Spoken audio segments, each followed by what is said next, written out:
여러분 저희가 이제 수요일에 예전에 마태복음 말씀을 쭉 보다가요. 이제 특별히 누가복음 가운데에서 살펴보지 않은 특별히 누가복음에만 있는 말씀들을 중심으로 이제 두 번째로 이제 살피고 있습니다.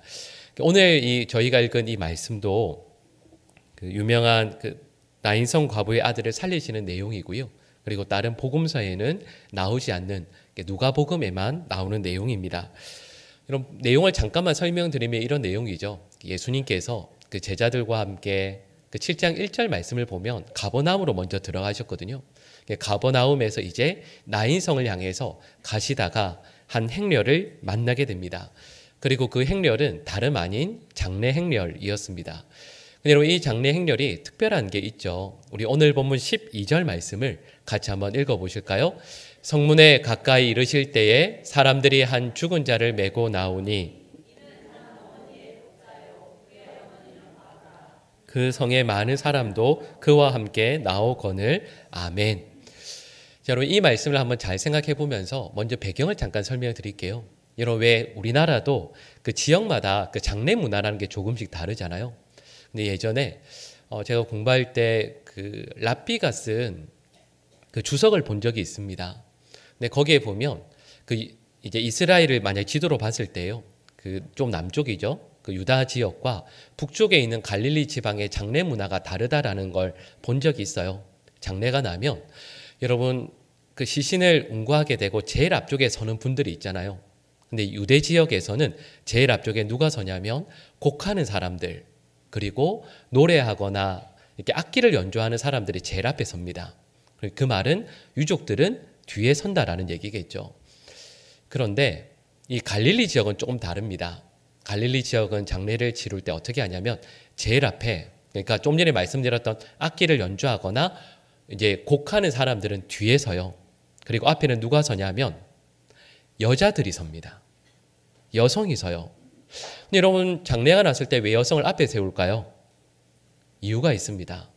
여러분 창세기 내용을 생각을 해보면 여러분 에덴 동산에서 처음 타락이 일어나고 인간에게 죽음이 들어오게 된 계기가 누구 때문이었죠?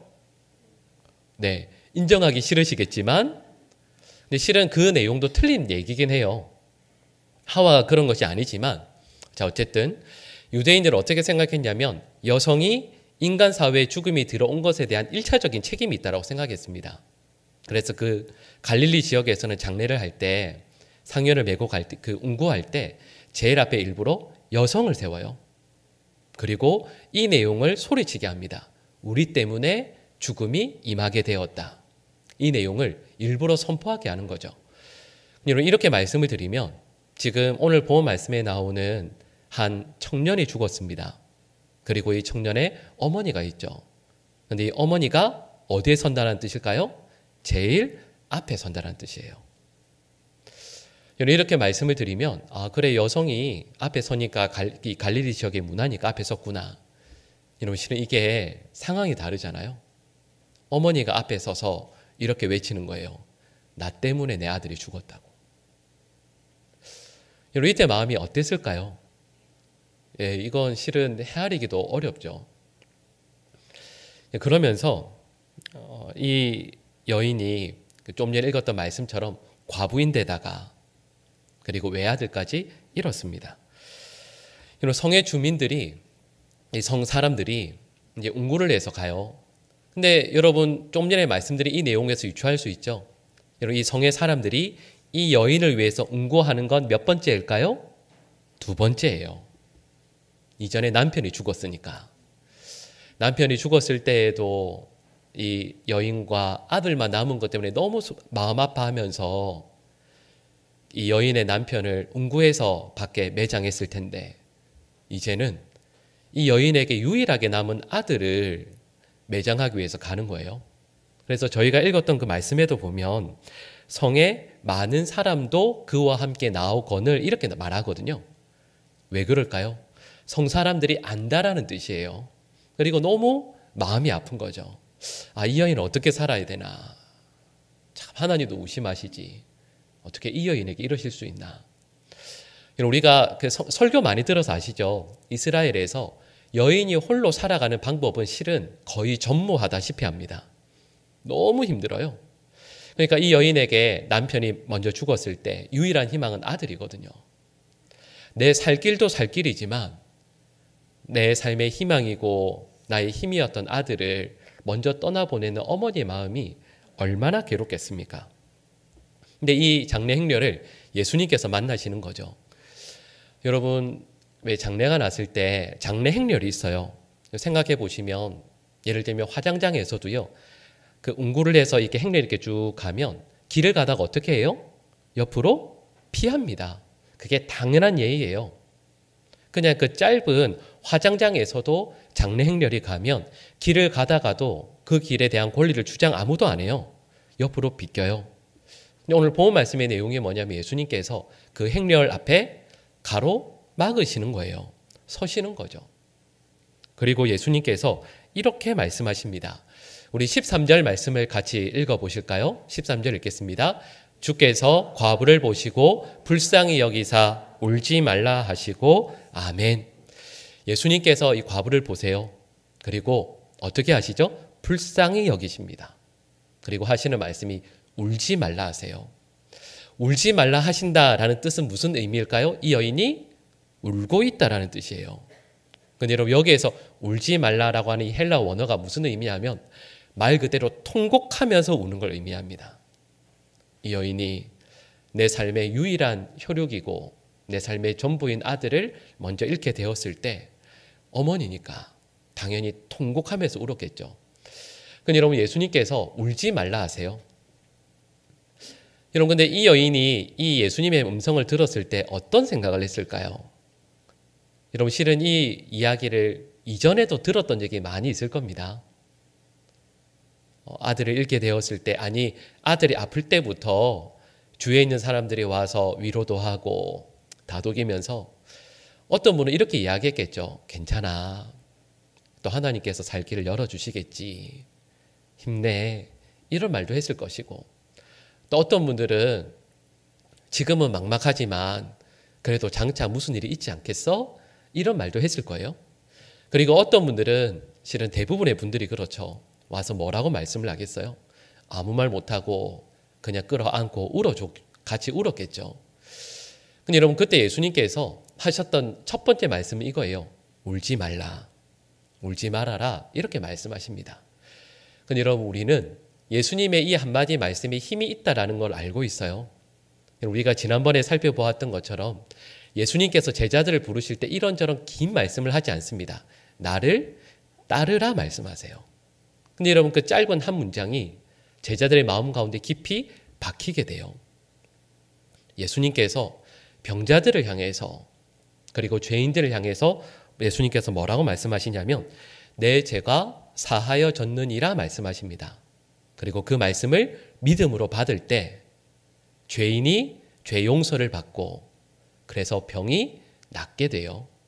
나의 삶을 얽어매고 있던 모든 짐들이 풀리는 것들을 경험하게 됩니다. 여러분 또 이것도 기억나시죠? 풍랑이 제자들을 말 그대로 삼킬 듯이 몰아닥칠 때 예수님께서 이렇게 말씀하십니다. 잠잠하라. 근데 여러분 예수님의 그 짧은 한마디의 말씀에 풍랑이 잠잠해져요. 예수님의 말씀에 분명히 저와 여러분들이 하는 그 무게와는 다른 창조주이신 하나님의 그 말씀의 무게가 예수님의 짧은 한마디에 실려 있는 거죠. 그리고 이 여인이 예수님의 그 음성을 듣습니다. 그리고 믿음으로 받습니다. 여러분, 제가 방금 이 말씀드린 이 내용들을 이 말씀을 묵상하면서 저희도 예수님의 이 음성을 들을 수 있게 되기를 간절히 소망합니다. 여러분 그럴 때 있으시죠? 그냥 보통 때 주일 예배든 이 수요 기도회든 아니면 집에서 그냥 성경 펴서 1시간 성경을 쭉 읽을 때 그냥 지난주와 똑같구나 이럴 때가 있어요. 근데 여러분 어떤 때 이런 때가 있습니다. 분명히 예수님의 짧은 말씀인데 지난주에도 읽었던 말씀이고 지난달에 들었던 말씀인데 그 말씀이 예수님의 말씀으로 내 귀에 내 마음에 꽂힐 때가 있어요. 그 말씀 때문에 도저히 그냥 성경을 읽어갈 수 없을 때가 있어요. 눈물이 앞을 가리고 마음이 말 그대로 왜 성경에서 말씀하잖아요. 마음을 찢고 여호와께 돌아오라고 하는 그 말씀의 의미가 무엇인지를 경험하고 고백할 때가 있어요. 예수님께서 이 여인에게 이 말씀을 주시는 거죠. 예수님의 이 말씀을 이전까지 들어왔던 그냥 흔했던 말로 듣지 않습니다. 이 여인이 창조주 하나님의 말씀의 무게가 실린 그 말씀으로 받아들이게 돼요. 그리고 그때 이 여인은 소망을 품게 되죠. 근데 여러분, 이 여인을 향해서 예수님께서 특별한 행동을 하나 하세요. 그게 뭐냐 하면 우리 이어지는 14절 말씀을 같이 읽어볼까요? 가까이 가서 그 관에 손을 대시니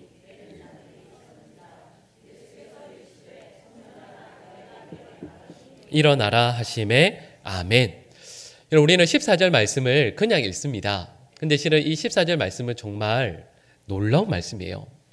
왜냐하면 우리는 이렇게 생각하죠. 여러분, 14절 말씀 앞부분에 보면 예수님께서 어떻게 하셨죠? 가까이 가서 다음에 어떻게 돼 있죠? 그 관에 손을 대셨다라고 되어 있잖아요. 여러분, 저희는 관에 손을 대셨다라고 할 때 이 관을 우리가 생각하는 큰 예를 들면 오동나무 관, 그래서 이렇게 다 덮어놓은 이런 관으로 생각해요. 근데 이스라엘은 그런 관이 아닙니다. 이스라엘은 그냥 시신에 뭘 싸요? 세마포를 그냥 이렇게 싼 거예요. 그냥 시신을 이렇게 그렇게 해서 밑에 널빤지를 하나 깔고 그대로 들고 가는 거예요. 그러니까 이 말씀은 예수님께서 어디에 손을 대셨다는 말씀이죠? 시신에 손을 대셨다라는 말씀입니다. 근데 여러분, 이 말씀을 읽는 유대인들은 모두가 깜짝 놀라요. 아니, 시신에 어떻게 손을 대요? 이 내용이 율법에도 나오잖아요. 우리 화면에 나올 텐데요. 민수기 19장 11절 말씀 같이 읽어볼까요? 사람의 시체를 만진 자는 이래 동안 부정하리니 아멘. 자, 여러분, 이 말씀은 율법이잖아요. 사람의 시체에 손을 대면 안 된다라는 건 율법이지 않습니까? 근데 예수님께서 이 시체에 손을 대세요. 여러분, 손을 왜 대셨을까라고 했을 때 어떤 분은 이렇게 말씀하실 수 있습니다. 아유, 그래도 죽은 사람을 살리는 건데 손을 대셔야 되지 않나요? 그렇지 않습니다. 여러분, 예수님께서 복음서 말씀을 보면 죽은 사람을 살리는 사건이 오늘 본문 말씀 말고 2번이 더 나오죠. 언제죠? 나사로를 살리신 사건. 그리고 또 누굴 살리죠? 야이로의 딸을 살리는 사건이 나옵니다. 근데 공통점이 뭐죠? 말씀으로 살리세요. 예수님께서 한마디 말씀만 하면 살아나요. 죽은 지 나흘이 되어도 살아나요. 근데 이상하죠? 오늘 본문 말씀에서 예수님께서 그 시신에 손을 대세요. 왜 그럴까요? 왜 예수님께서 장례 행렬을 멈추시고 이 시신에 손을 대시는가라고 했을 때 몇 가지를 말씀을 드릴 수 있는데 먼저 이렇게 말씀드릴 수 있습니다. 여러분, 제가 조금 전에 시신에 손을 대면 안 된다라는 게 율법이라고 말씀을 드렸잖아요. 실은 하나님께서 우리에게 율법을 주신 것도 사랑 때문이긴 하지만 이렇게 명제를 말씀드릴 수 있어요. 예수님의 사랑은 율법보다 더 크기 때문이죠. 예수님의 사랑이 세상에 있는 그 무엇보다도 크다라는 걸 우리에게 보여주시는 겁니다. 여러분, 예수님께서 사역하셨던 내용을 이렇게 쭉 보면 참 감사해요.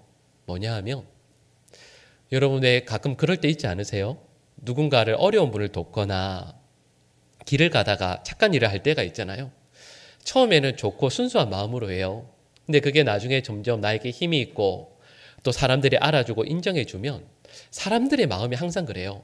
도와줄 때 선심 쓰듯 도와주게 돼요. 표내게 되죠. 과시도예요. 근데 여러분, 예수님께서 공생의 3년 기간 동안 누군가를 돕고 살리고 또 그를 위해서 예수님께 있는 것을 내어주셨을 때 예수님께서 단 한 번도 선심 쓰듯이 힘을 과시하듯이 능력을 행하신 적이 단 한 번도 없습니다. 예수님께서는 누구를 사랑하고 돌보고 섬기실 때 항상 긍휼히 여기셔서 도와주세요. 여러분, 여기에서 긍휼이라는 말이 히브리어로 뭘 의미하냐면 어머니의 자궁을 의미합니다. 여러분, 사람이 언제 제일 약할까요? 엄마의 뱃속에 있는 태아일 때 가장 약해요. 근데 가장 약한 태아를 어머니의 자궁이 보호해 주는 거예요. 마찬가지로 예수님께서 누군가를 긍휼히 여기실 때 마치 선심 쓰듯이 과시하듯이 그렇게 한 번도 하지 않으시고 그 어려움에 있는 약한 사람들을 마치 어머니의 자궁으로 아이를 품고 돌보는 것처럼 우리의 연약한 체질, 우리의 부족함을 다 아시고 예수님께서 그를 품어주시고 용서해 주시는 거죠. 그러니까 예수님께서 이 시신에 손을 대셨다라는 말씀의 의미가 뭐냐 하면 세상에서 가장 사랑하는 아들 잃은 이 여인의 마음을 우리 예수님께서 아신다라는 뜻이에요. 품어주신다라는 뜻인 거죠.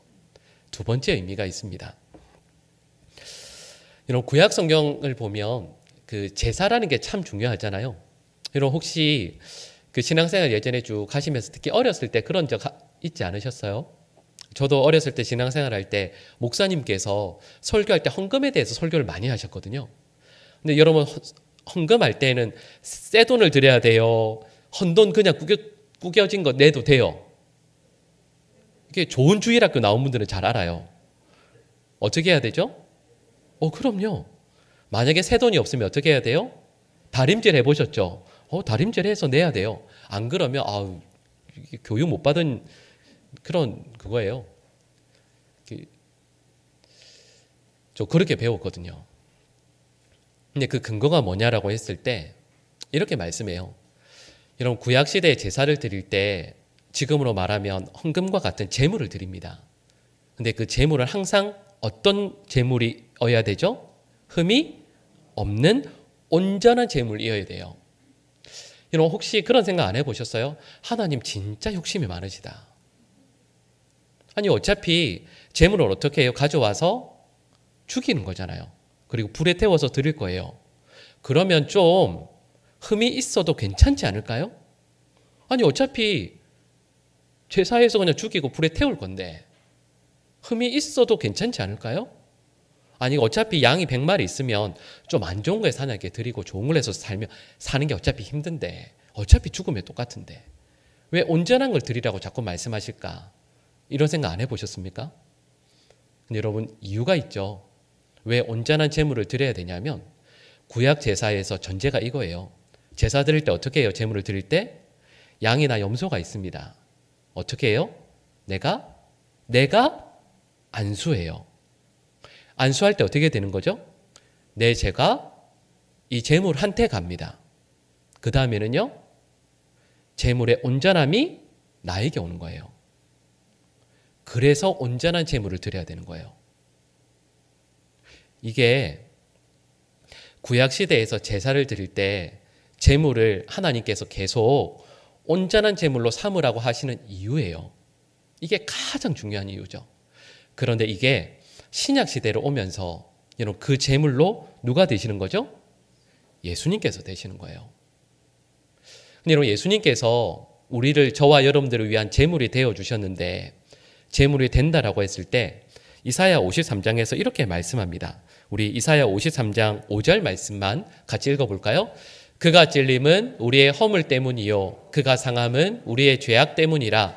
그가 징계를 받음으로 우리는 평화를 누리고 그가 채찍에 맞음으로 우리는 나음을 받았도다. 아멘. 저는 이 말씀을 간단히 정리하면 이거예요. 우리의 허물이 우리의 죄가 예수님에게 갑니다. 그리고 예수님의 평화, 예수님의 나음이 우리에게 온다라는 뜻이에요. 자, 여러분 이걸 다시 한번 생각해 봅시다. 예수님께서 이 시신에 손을 대세요. 분명히 말씀으로 해서도 살리실 수 있거든요. 근데 왜 손을 대실까요?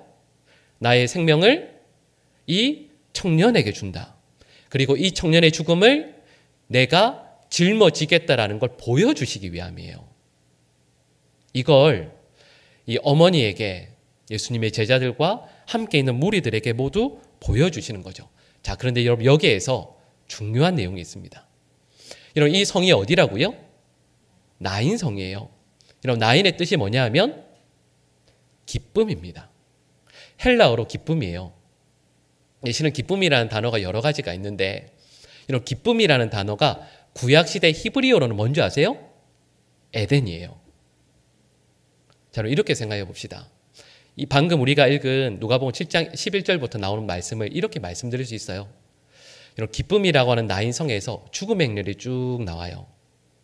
방금 말씀드린 이 내용 하면 구약시대에 떠오르는 어떤 행렬이 있지 않으세요? 기쁨이라 불리는 에덴 동산에서 아담과 하와가 죽음을 경험하며 슬피 울며 에덴 동산에서 쫓겨나와요. 실은 오늘 본문 말씀에 나오는 내용과 같은 그림이 그려지는 거죠. 여러분, 그런데 나인성에서 죽음의 행렬이 나오고 있고 에덴 동산에서 아담과 하와가 죽음을 경험하며 앞으로 슬퍼하며 나오고 있어요. 여러분, 거기에서 누굴 만나는 거죠? 예수님을 만난다라는 뜻이에요. 그러니까 오늘 본문 말씀은 저에게 이렇게 말씀하는 거죠. 그 슬픔의 죽음의 행렬 가운데에서 예수 그리스도를 만나고 세상의 행렬이 아니라 예수 그리스도를 향해 걸음의 방향을 바꾸어 걸어가는 그 사람은 진정한 기쁨을, 진정한 생명의 은혜를 누리게 된다라는 것이 오늘 본문 말씀의 내용인 거죠. 여러분, 그래서요, 예수님께서 만나 주셨을 때 그 결과가 오늘 본문 16절 말씀에 나옵니다. 우리 16절 말씀을 같이 읽어볼까요? 모든 사람이 두려워하며 하나님께 영광을 돌려 이르되 큰 선지자가 우리 가운데 일어나셨다 하고 또 하나님께서 자기 백성을 돌보셨다 하더라. 아멘. 여러분, 16절 말씀을 보면 두 가지를 말씀합니다. 첫 번째가 뭐죠? 큰 선지자가 우리 가운데 일어났다라는 말씀이잖아요. 무슨 의미겠습니까? 그냥 지금까지 있어 왔던 보통 선지자가 아니에요. 하나님의 특별한 말씀을 가지고 우리에게 오신 그분을 만나게 되었다라는 뜻이죠. 두 번째 내용이 이겁니다. 두 번째가 뭐죠? 하나님께서 자기 백성을 돌보셨다. 여러분, 이 두 번째 내용 좀 이상하지 않으세요? 갑자기 하나님께서 자기 백성을 돌보셨다라는 이 내용을 왜 말씀하고 있을까요? 그냥 하나님께서 은혜를 베풀어 주셨다라든지 살려주셨다라든지 이런 말로 할 수도 있잖아요. 근데 왜 이스라엘 이 백성들이 하나님께서 자기 백성을 돌보셨다라는 말을 하고 있을까요? 왜냐하면 이 말씀이 이유가 있는 말씀이거든요. 하나님께서 자기 백성을 돌보셨다라는 말씀이 구약 성경에 나옵니다. 어디 나오죠? 출애굽기에 나와요. 우리 화면에 나올 텐데요. 우리 출애굽기 4장 31절 말씀 같이 읽겠습니다. 백성이 믿으며 여호와께서 이스라엘 자손을 찾으시고 그들의 고난을 살피셨다 함을 듣고 머리 숙여 경배하였더라. 아멘. 저는 이 말씀이에요. 모세가 하나님께서 우리와 함께 하실 것이다, 이 기쁜 소식을 안고 노예로 살아가는 이스라엘 백성들을 찾아가죠. 그리고 그들에게 하나님의 말씀을 증거해요. 그랬더니 방금 읽은 4장 31절 말씀처럼 이스라엘 백성들이 이렇게 고백해요. 하나님께서 자기 백성을 돌보시는구나. 우리가 방금 읽은 이 말씀과 같은 내용인 거죠. 노예 생활 중에서 죽음과 슬픔 속에 살았던 이들에게 희망의 시작은요, 바로 그들에게 찾아오시는 하나님이었습니다. 오늘 보호 말씀에 특이점이 있어요. 이 여인이 예수님께 도와달라고 하네요. 이 말씀을 보면 순전히 예수님께서 찾아오시고 순전히 예수님께서 도와주세요. 은혜를 베풀어 주시죠. 그리고 이것 때문에 여기에 본문에서 소망이 시작돼요. 예수님께서 하나님의 자녀들을 죽음 가운데 버려두지 않고 보시고 불쌍히 여기시고 생명에 대한 약속을 주시고 우리의 죽은 영혼에 직접 거룩한 손을 대시고 보혈을 흘리시고 다시 일으켜 주신다라는 걸 본문이 말씀하고 있는 거죠. 여러분, 이 말씀을 함께 나누면서 저희들의 삶을 생각해 봐야 돼요. 여러분, 분명히 이 여인도 아들과 함께 기쁨이라 불렸던 나인성에 살았습니다. 여러분, 이건 분명히 상징하는 바가 있죠. 나인성에서 세상의 기쁨을 늘 누리며 살아요. 그러다가 죽음을 만나게 되었을 때 죽음의 행렬에 서서 죽음을 향해 나아갑니다. 그게 어쩔 수 없는 세상이죠. 근데 여러분, 그 걸음과 전혀 반대되는 예수님의 걸음이 있어요. 하나님의 자녀들을 긍휼히 여기시고 그들에게 찾아오시는 예수님이시죠. 근데 저희들에게 말씀하시는 것은 세상에서 기쁨을 누리다가 죽음을 만나서 슬퍼하며 살다가 또다시 그 죽음에 대한 슬픔을 잊고 나면 세상으로 돌아가서 사는 그런 인생이 아니라 그 죽음의 행렬과는 다른 예수님을 따라가는 그 믿음의 행렬에 저와 여러분들이 동참해야 할 것을 말씀하시는 거죠. 여러분, 이 말씀을 함께 나누면서 우리 모든 성도들이 예수 그리스도의 뒤를 늘 따라가는 말씀에 순종하는 믿음의 사람들 될 수 있기를 간절히 축복합니다. 하루하루 살아가면서 우리 말씀에 따라서 살겠다라고 늘 이야기하지만 세상의 기쁨이 얼마나 많아요. 아니, 별로 없는 것 같아도 세상에서 살다 보니 세상이 우리의 전부의 기쁨이 되어버려서 그렇게 살 때가 너무 많죠. 근데 여러분, 예수님께서 우리에게 찾아오셔서 진정한 기쁨이 무엇인지를 알게 해주시고 깨닫게 해주시고 소망 없는 저희들에게 진정한 소망을 알게 해주시는데 예수님께서 가시는 그 걸음에 우리는 모른 채 하고 내가 원했던 그 길로 나아갈 때가 얼마나 많이 있습니까? 여러분, 우리 남은 삶을 예수님의 뒤를 따라서 예수님께서 가시는 그 걸음을 따라서 늘 순종해서 나아갈 수 있는 우리 믿음의 백성들 다 될 수 있기를 간절히 축복합니다. 예수님 뒤를 따라가면서 옆을 보니까 한 분도 우리 성도들 가운데 나고 한 분 없게 될 수 있기를, 혹시 딴 데 기웃기웃 하시는 분들 손 꼭 잡아서 우리 주님의 길 함께 가자고 권고하고 기도하고 또 격려하면서 이 믿음의 길을 아름답게 걸어갈 수 있는 우리 모든 주의 백성들 될 수 있기를 간절히 축복합니다.